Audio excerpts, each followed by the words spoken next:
Welcome, welcome, welcome. I am Price Van Ray, your host on this episode of Pop City Culture. Now, listen, that's because Hakeem and Reggie are on vacation. So I'm here tonight, and we're going to be talking about the predictions of the future. Enjoy what we're going to talk about here on Pop City Culture. 7, 6, 5, 4, 3, 2, 1. You'll never have the sacred stone. Oh, this you crazy mother.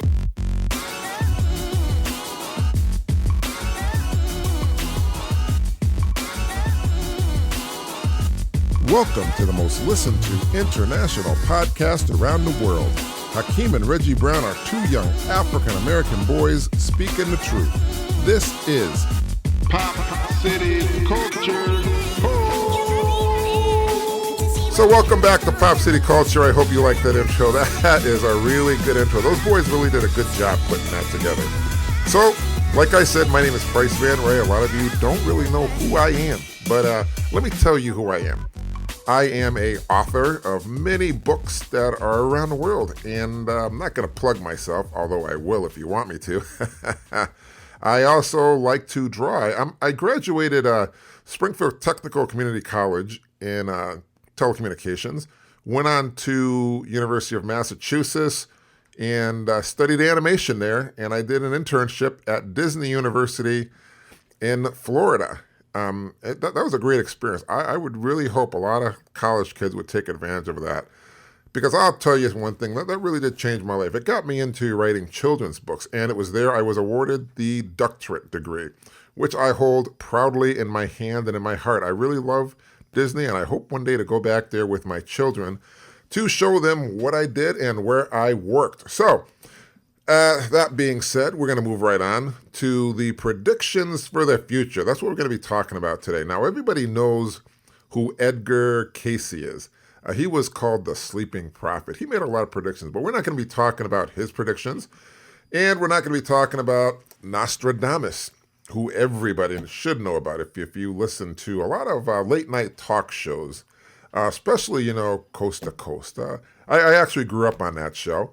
And that show, let me just say, expanded and broadened my mind as far as looking into the world at different angles and ways. So, that being said, we're going to be talking about the future, and here we go.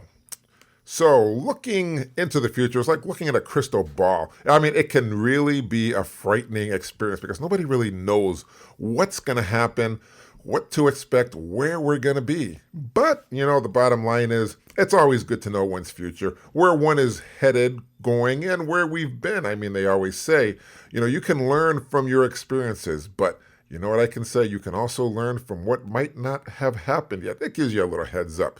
I mean, let's face it. If somebody says, hey, Price, tomorrow you're going to be driving your car and you're going to get in a car accident. So beware of this car and beware of this light in the street. Of course, you're going to be extra careful. You're going to make sure that, hey, you are definitely going to be careful when going down that street or wherever you go.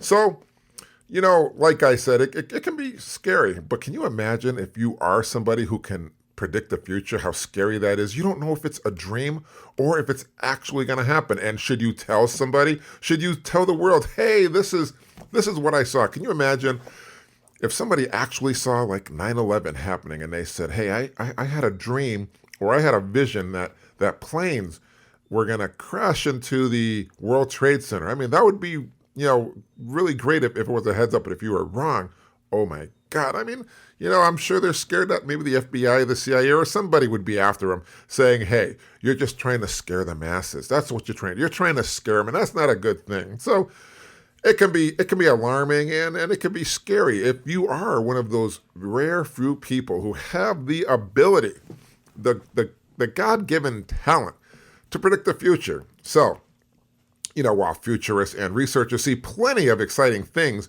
when they consider what's coming in the decades and the centuries and what might be in our future, they also have found plenty of reasons for alarm. Now, this is what this show is going to be about. We don't want to scare anybody because, these are just people saying what it might be. Like I'm saying, this episode's not going to be about Nostradamus, Edgar Cayce, or all the modern day, what we call prophets who can predict the future. But it gives you a heads up as to what the masses are pretty much saying, So, and it can go from technology to war to widespread vulnerability of hacking, future potentially, with plenty of bleak outcomes. But, it could probably be positive too.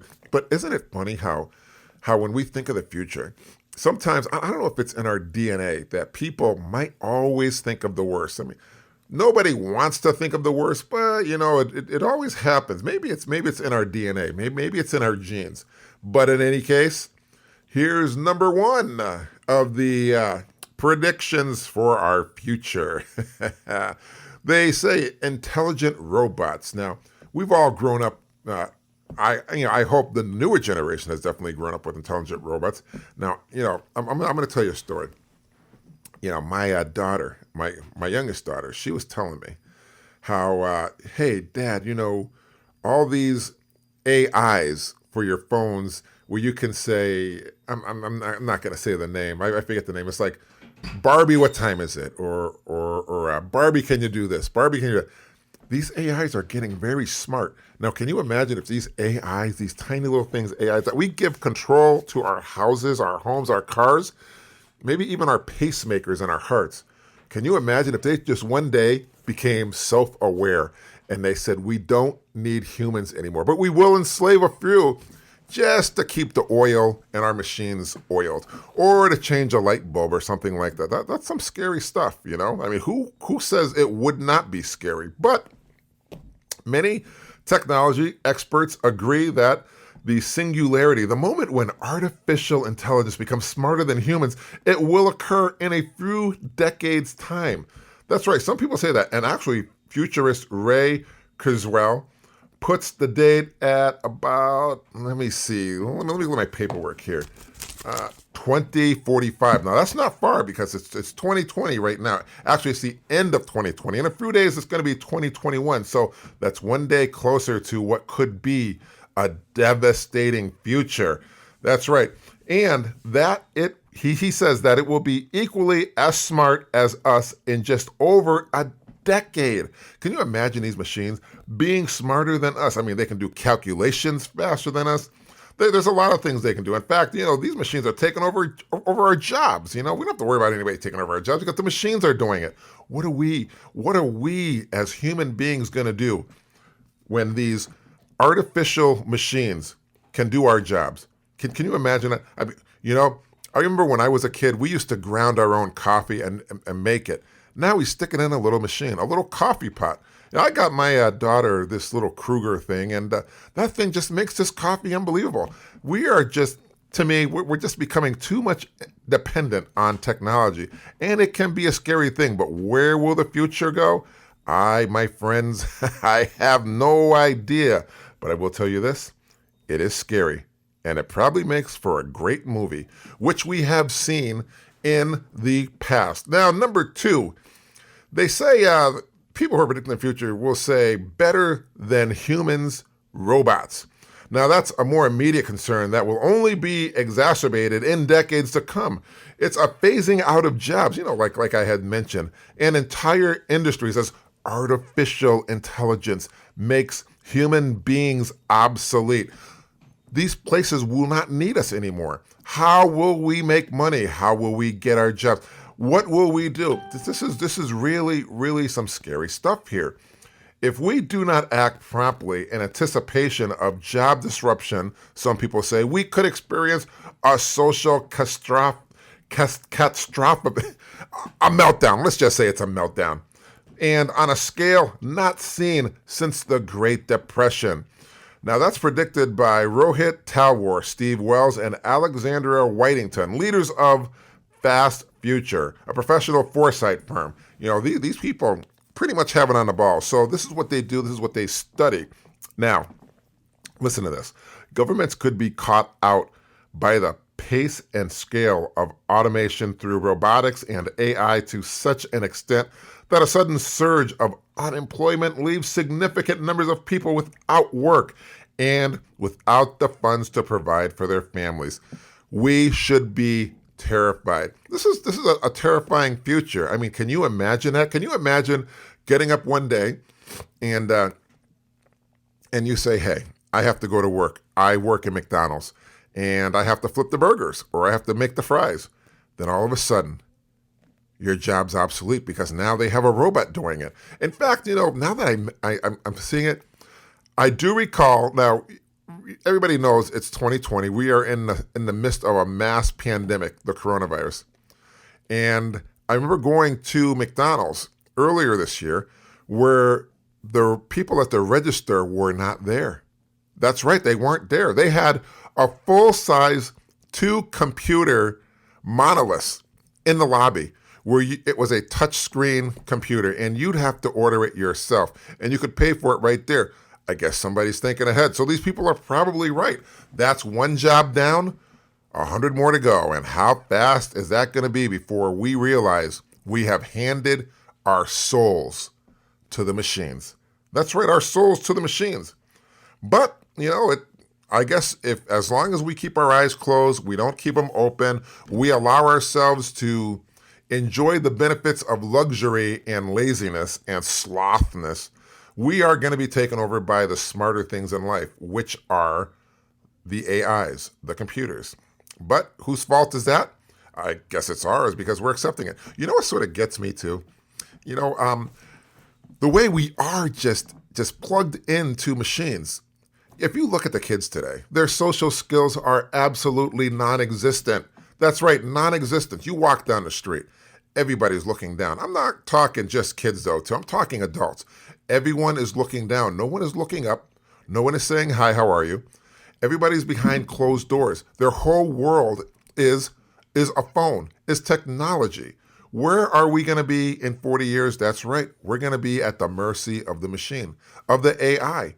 And if people don't see that now, I don't know what to say because it's scary. It's a scary reality that we must realize. The world we live in now is not the world I grew up in as a child. It is totally different. I mean, as a child, I would wake up every day in the summer. I'm talking a child, probably 13. I would wake up, get dressed, get breakfast with the family, sit at a table. We'd all talk, socialize. I'd hop on my bicycle. I'd go outside with my friends.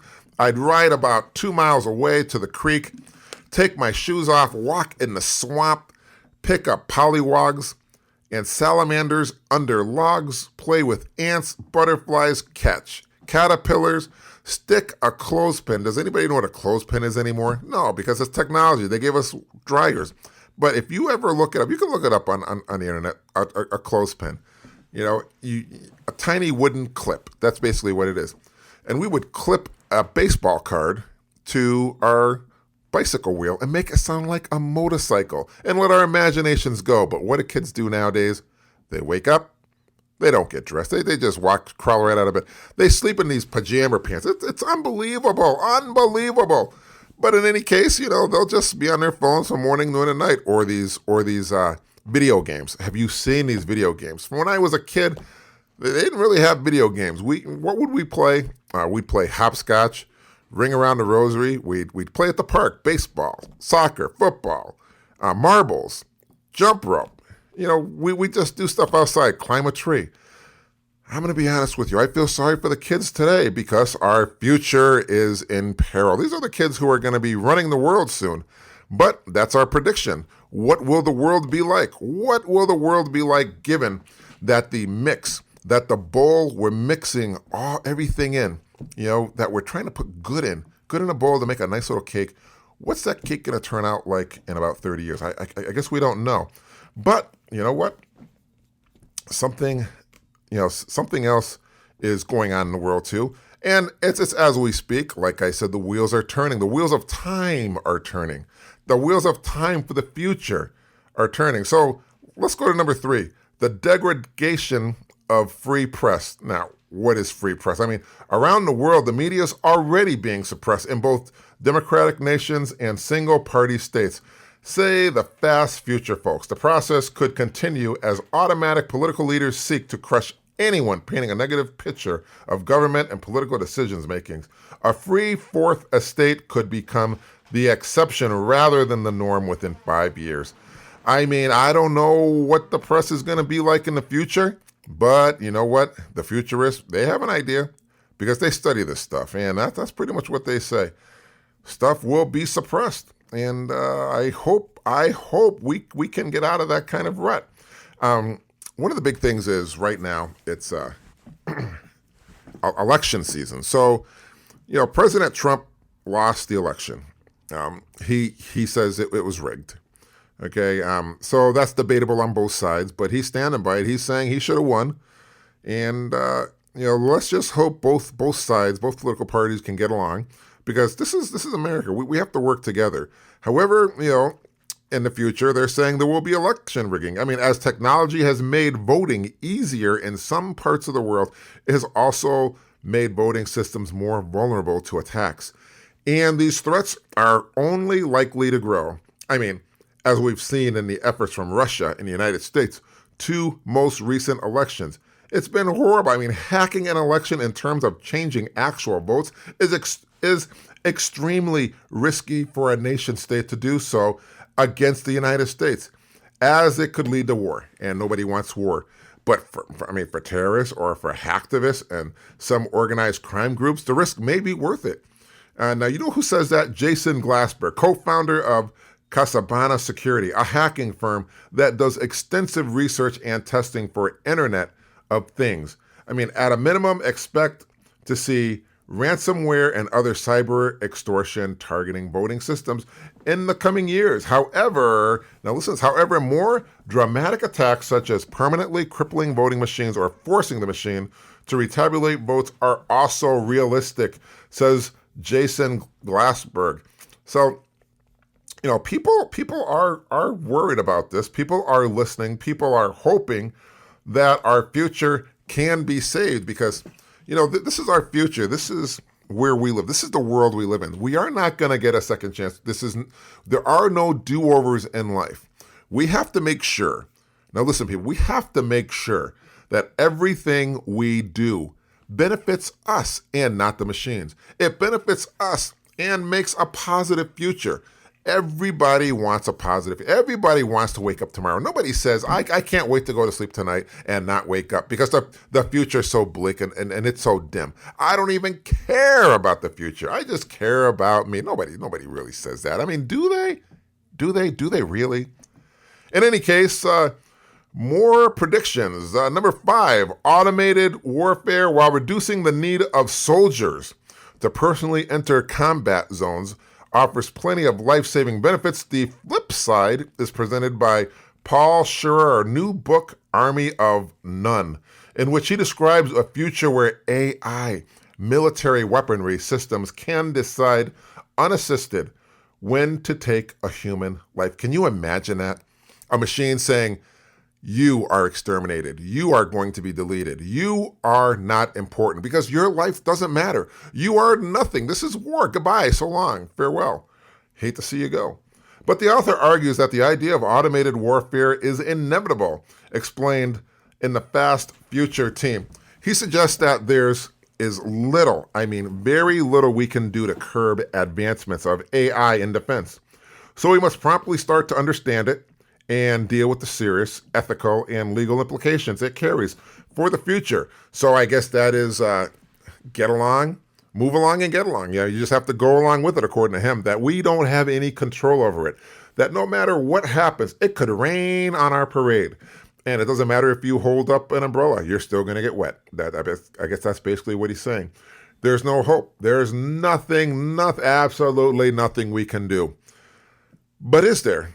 Is there anyway? Do we have control of our future? Do we have control over our destiny? That's something I guess we're really going to have to work on and see. So number 6 is the mass environmental migration. I bet you're wondering what that is.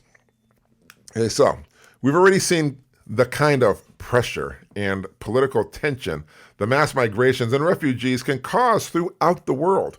And we've yet to see the worst of it. As Scientific American explains, the recent controversy ginned up around the caravan of Central Americans traveling towards the United States is the sort of thing that is poised to become the new normal.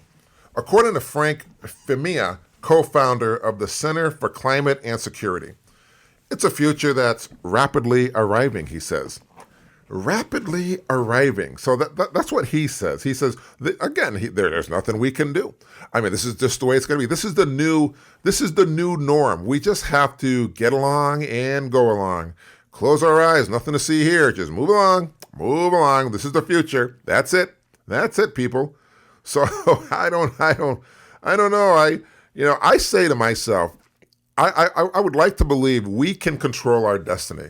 Personally, I would like to believe we can control our future. I would like to believe that nobody's going to say, hey, this is what you have to be in the future. This is what's going to happen, and you have no control over it. I mean, come on. Now that's sort of bleak, don't you think? If somebody says that, if somebody dictates to you that that's all you can expect in the future, okay? What if somebody said, you know what, in the future, you know what you're going to be? You're going to be the person who picks up mouse poop with a teaspoon on the side of the road. You say, hey, I'm more than that. I'm more than that. But right now they're saying, in the future, you're not even going to have a job. These computers, these robots are going to take your job away. Are people not listening? Do they not see what's going on? But hopefully, you know what? Maybe there's a brighter side. Maybe there's something else we can do. I mean, I guess we could build robots unless the robots are building themselves. Now, that would be a scary thing. That would be a scary thing, although it's not really far-fetched. I mean, after all, people procreate. We make babies, right? So we create our own selves. And robots could probably do the same thing. They say, hey, humans can have babies, so can't we? We'll make a little robot and we'll watch them grow. We'll watch their AI intelligence exceed ours. And in 100 years, they'll be 1,000 times smarter and 1,000 times faster. But what about you humans? In 1,000 years, have you exceeded your brain intelligence? Your capability? Have you been more than what you could be in 1,000 years? So computers and robots might say, I think we may not have a soul, but we are smarter, right? I don't know. It's something to think about. Now, for the predictions for number 7, it is called Digital Big Brother. Now, listen to this. As AI becomes increasingly sophisticated, we will inevitably start to see applications in the security domain development without programming by humans, according to the Fast Future team. That's right. Whilst not quite the level of Skynet at the heart of the Terminator movie franchise, the machines promise to be far more sophisticated in the approach than humans and to develop more complicated algorithms, they predict. Consequently, such developments will severely challenge our ability to understand, monitor, intervene, make changes, and exert control over our digital security bots. They expect that the surveillance and control these bots will have over our lives could increasingly infringe on our freedom, giving a sense that robot overlords are watching us.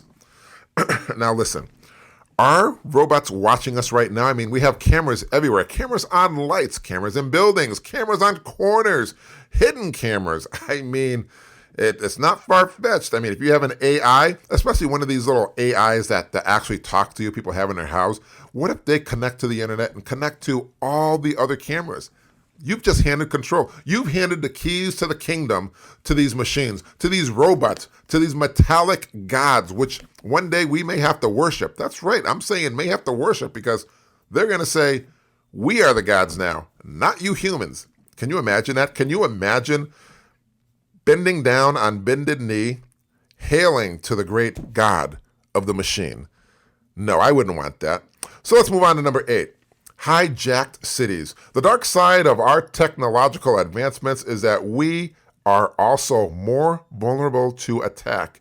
Glassenberg points to the recent ransomware attack on Atlanta that froze the city system, which eventually cost, now listen to this, it cost $2.6 million for emergency response. That's a lot of money. Can you imagine? Oh my God, that's so much. That's incredible.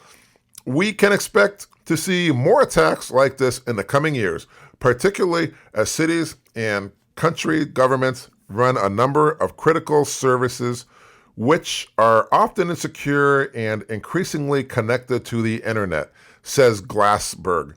Since it has proven difficult to stop and prosecute these attacks, especially when they use simple tactics like ransomware, this is a very realistic scenario in the coming years as more criminal groups will hijack public services in order to demand large ransom. This is really this is really scary.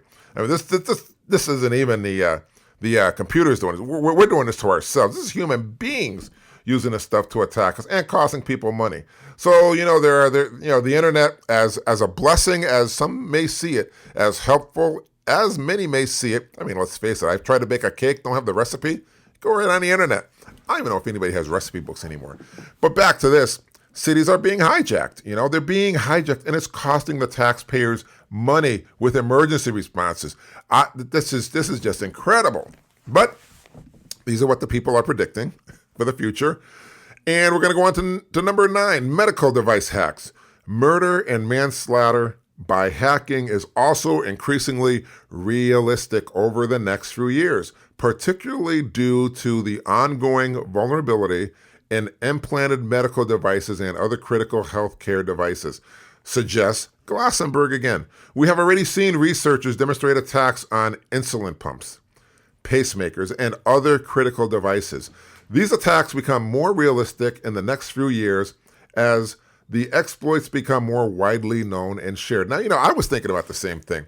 Now, I remember watching a commercial. A commercial says that you can slap this little Band-Aid thing on your body and use your phone or internet to release the insulin.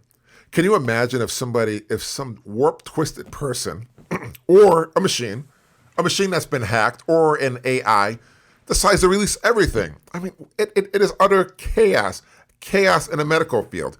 So it's scary. I don't want to scare people, but the future is a scary place. I mean, when you think about this, we don't know what's going to happen in the next 20, 50, 100 years. But hopefully it'll be for the good. I mean, this is like a warning. This is like an eye-opener. This is a warning. This is somebody saying, listen, if you create the atom bomb, this is what's going to happen. Is this what you want? And somebody says, yeah, let's make it. No. Had we known the devastation the atom bomb would have been and led to the hydrogen bomb, the nuclear bomb, and there's this other bomb, the big bomb or something. I mean, come on. I mean, would we have really gone that far? Would we?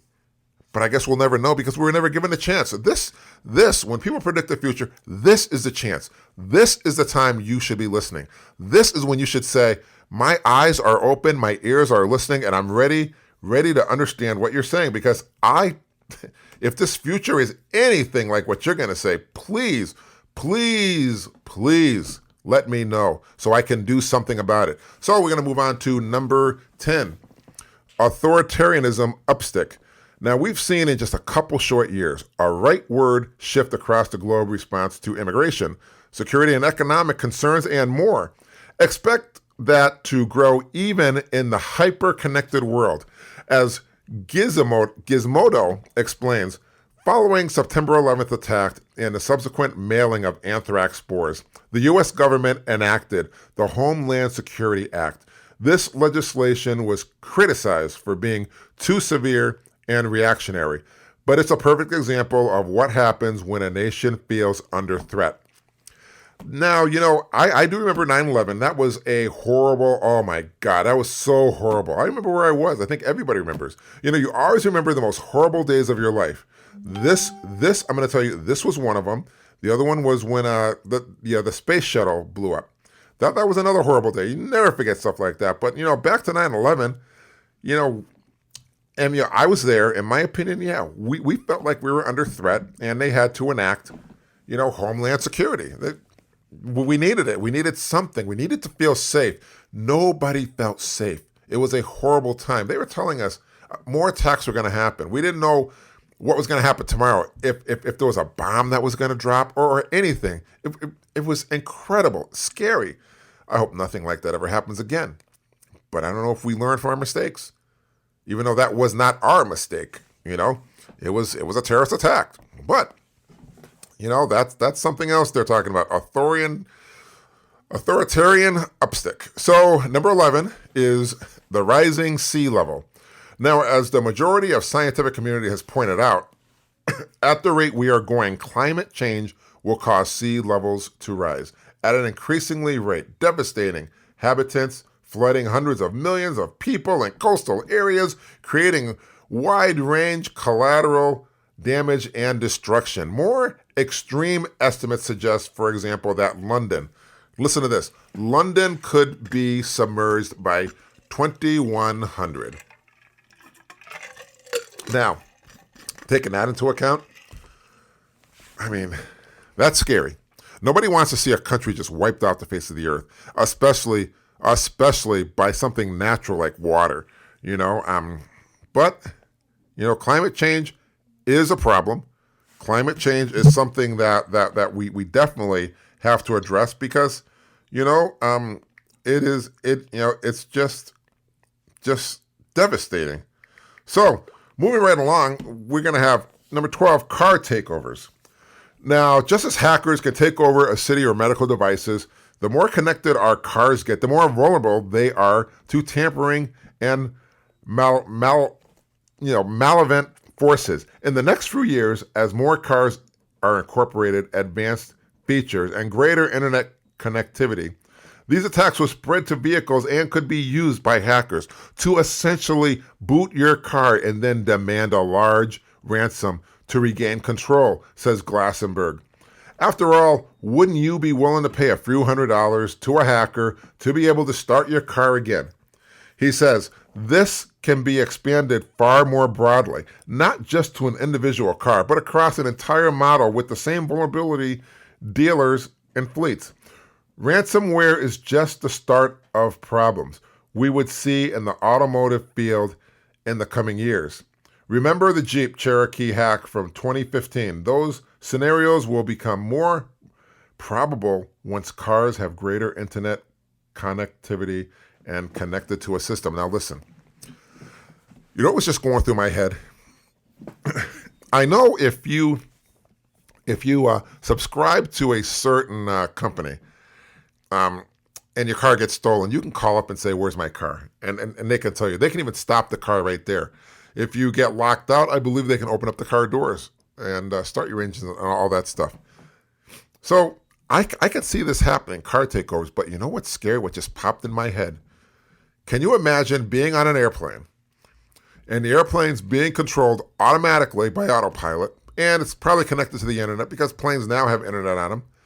Can you imagine a plane being hijacked? A plane is being held ransom. If you do not pay this ransom, something bad will happen. I mean, oh my goodness. We have to get people who think outside of the box. And these are great people who are futurists, who help predict the future, who can help stop some of this tragedy stuff, which could happen. Nobody wants stuff like this to happen, not one person. But you got to listen. Like I said, you got to listen. You got to be willing to see. Got to be willing to open your eyes. Got to be willing to open your ears and listen. And you know what else? You got to be willing to speak up. That's right. You don't speak up, you don't get heard. Everybody's got to speak up. Now they talk about, on number 13, privacy erosion.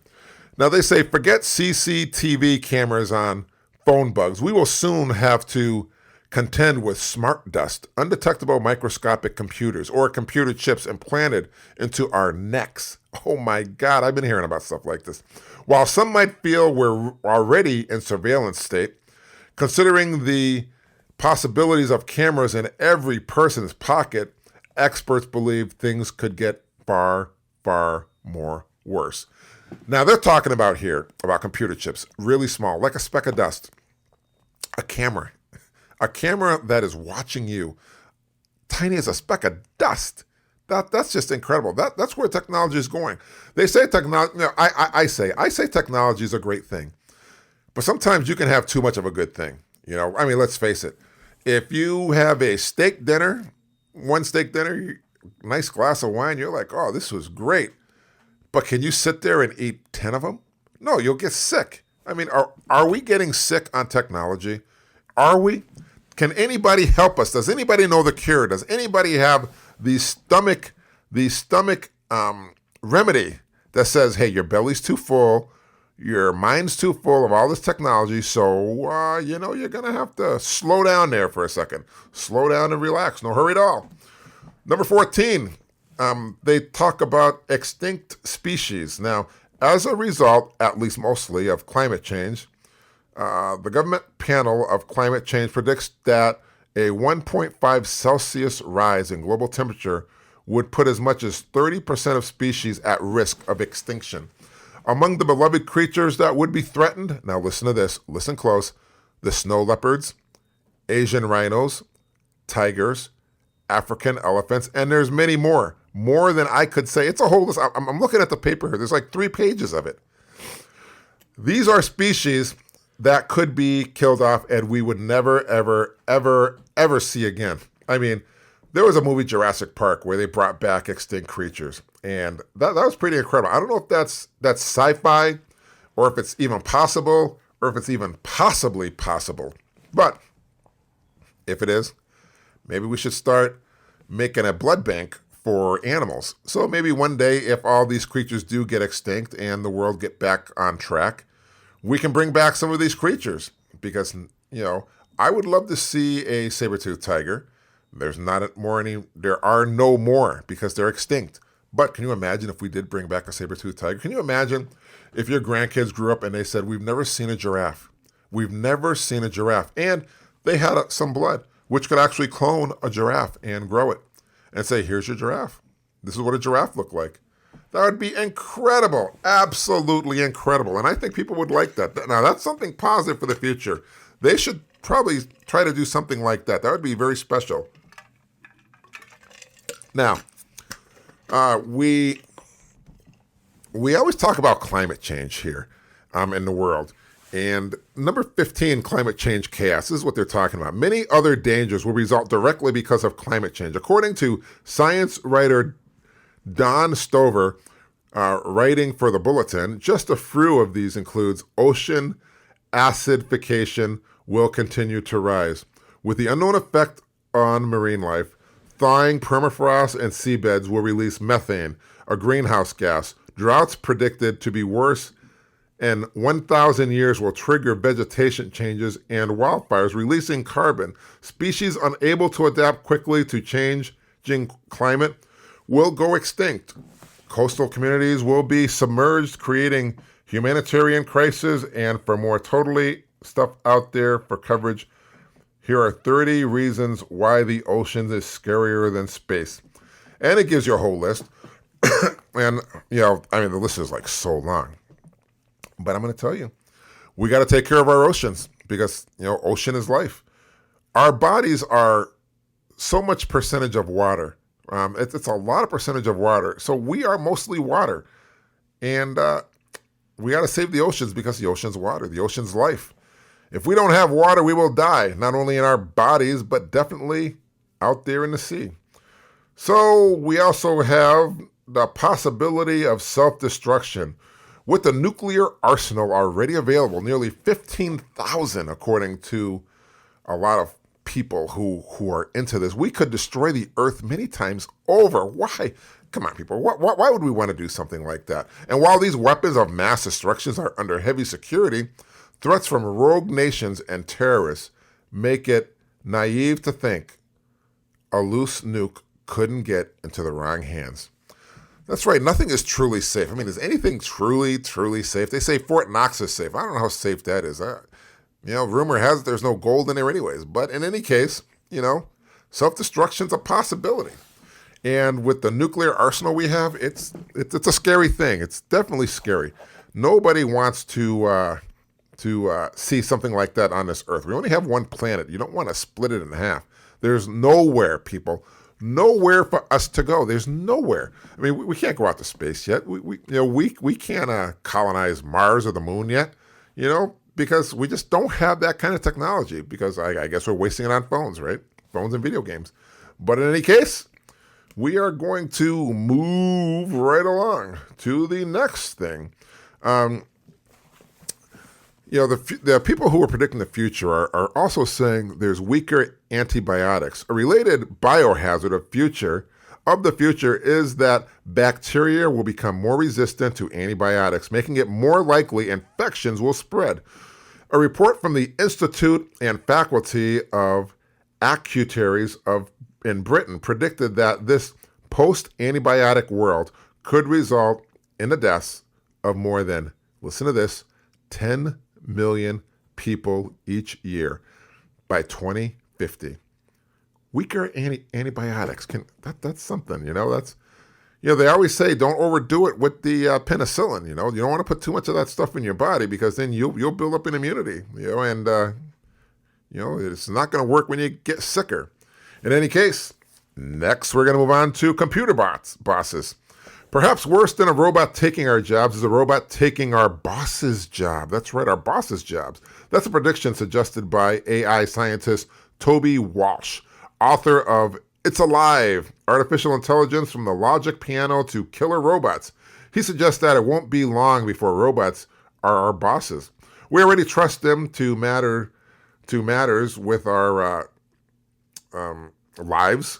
We already trust them with our paychecks. I mean, they pay us. We already trust them to match us with a spouse. That's right. All those love sites you got, you can match up a person if they like you, and the computer does it all. Matches it right up to the next person. And that's one of the most important decisions we ever make, dating and relationships. Now, he told that to Told News .au. Indeed, there is an argument that matching people with jobs is an easier problem than matching people with each other. In the old days, we would just ask somebody out, say, hey, you want to go out, go out to dinner or something. But now it's putting everything about your life into a single profile and hoping like a fishing line, you catch something, So next one we have is drones everywhere. This is what they're predicting. Drones everywhere, from drivers who drive the Amazon packages to spying on criminal behavior. We're going to rely on drones with increasingly frequency, with scientists now closing in on constructing autonomous honeybees-sized robots. It may be only a matter of time before these creatures fill the sky. And for the startling predictions, it could come true within a few years, 2030, according to many futurists. That, my friends, that's very scary. I mean, can you imagine that? Can you imagine robots that are insects, ants, fleas, spiders? You never know who's watching. And these are the cameras watching you. It could be the government, could be your neighbor, could be anybody. But this is where technology and the future is headed. This is what they're predicting. The predictions for our future. A lot of the futurists also predicted this, that bugs would be our food. That's right, because food shortages could result in us turning to a food source that requires far less of a drain on resources than livestock. Insects, crickets, ants, and other bugs may be the only food of the future. So, I don't know what to say about that. You can get them barbecued or fried, I guess. I don't know, deep fried or whatever. A lot of people say asteroid, and an asteroid could actually hit us. And there have been many asteroids that have passed by the Earth, just missing us by couple thousand miles. That's not really far. Any vision of the future threats has to consider the old age bringer of global destruction, the asteroid. NASA predicts that there is a slight chance, at most 1 in 300, that on March 16th, 2880, a massive asteroid nicknamed Asteroid 1950 will hit the Earth, bringing with it massive destructions. The chances of this happening are remote, but only time will tell. And for more on what the future holds, this is what life could look like 200 years from now. Now that's NASA. They're predicting that. So I guess we don't have much time because they said March 16th, 2880. How far is that? Oh, wait a minute. That's a long ways off. I don't think we'll be around then. Hopefully we'll be around, but I don't know the way this here future is looking. But in any case, I want to thank everybody for joining us. And usually Hakeem would have his words of wisdoms. I guess my only words are, the future is a very scary place. Nobody knows where we're going to be tomorrow, 10 years, 50 years from now. We can only hope that we make good judgments today, because tomorrow we may not get that chance.